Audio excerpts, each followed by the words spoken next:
देखना एक बहुत ही गहराई से सोचना है, क्योंकि हम तत्व ज्ञान समझ रहे हैं। अब जिस प्रभु ने सृष्टि रची 6 दिन में और 7वें दिन विश्राम किया, उसने 6 दिन में सृष्टि रच दी और जो आदेश निर्देश देना था वो दे दिया। अब क्या निर्देश दे रहे हैं कि मनुष्य को इतना बुद्धिमान बना दिया कि पृथ्वी के सभी जीव जंतुओं से ये सियाना हो, समझदार हो, उनको कंट्रोल करे, लेकिन खाए नहीं उनको, उनका मांस नहीं खाए। अल्लाह या निपुण परमात्मा का आदेश मांस खाने का नहीं। अब देखना प्रमाण 29 में, ये 28 आपने पढ़ा, 29 में फिर परमेश्वर ने उनसे कहा, मनुष्यों से, और सुनो, जितने बीज वाले छोटे छोटे पेड़ और सारी पृथ्वी के ऊपर हैं, पेड़, छोटे छोटे पेड़ सारी पृथ्वी के ऊपर हैं, और जितने वृक्षों में बीज वाले फल होते हैं वे सब मैंने तुमको दिए हैं, वे तुम्हारे भोजन के लिए हैं। परमात्मा ने कहीं भी मनुष्य को मांस खाने का आदेश नहीं दिया। ये है पूर्ण परमात्मा का संदेश, निर्देश, आदेश।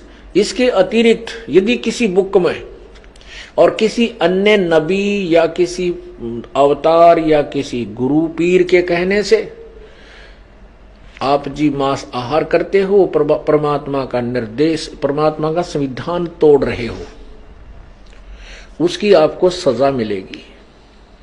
कैसे मिलेगी?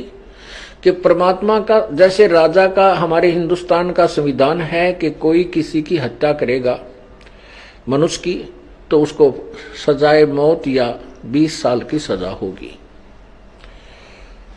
ये नियम है राजा का।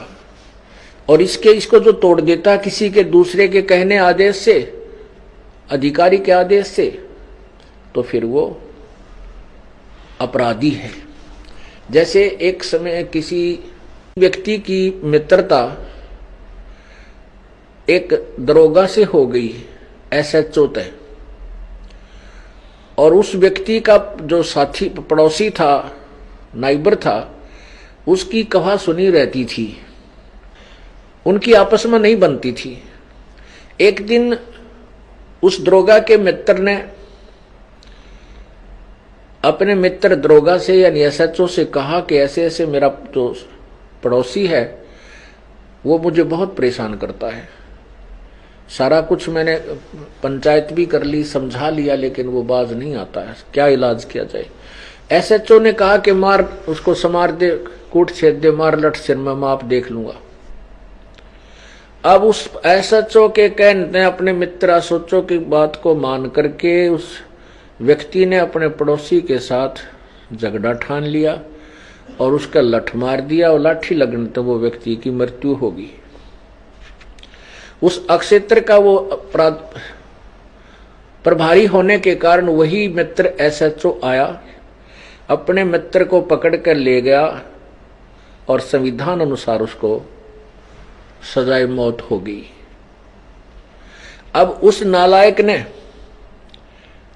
अपने मित्र अधिकारी SHO के कहने राजा के संविधान को भंग कर दिया, तो उसको सजा मिली।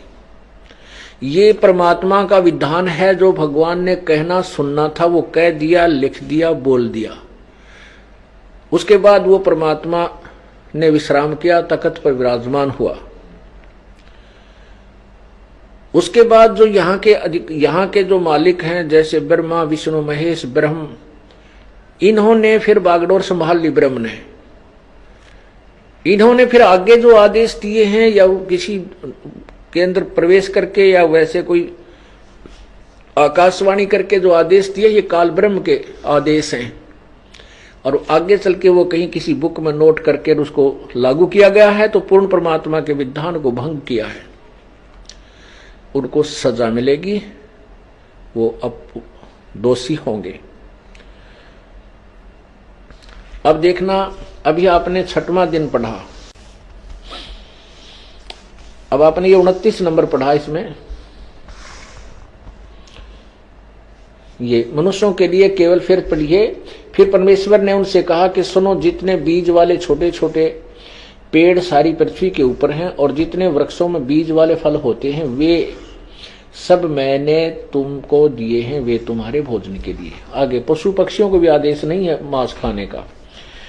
और जितने पृथ्वी के पशु और आकाश के पक्षी और पृथ्वी पर रेंगने वाले जंतु हैं जिनमें जीवन का प्राण है, उन सब के खाने के लिए मैंने सब हरे हरे छोटे पेड़ दिए हैं, और वे वैसा ही होगा। तब परमेश्वर ने जो कुछ बनाया था वो देखा, वो अच्छा लगा, तथा सांझ भी फिर भोर हुआ। इस प्रकार ये 6वां दिन हो गया। अब और परमेश्वर ने अपना काम जिसे वह करता था 7वें दिन समाप्त किया। उसने अपने किए हुए काम से 7वें दिन विश्राम किया।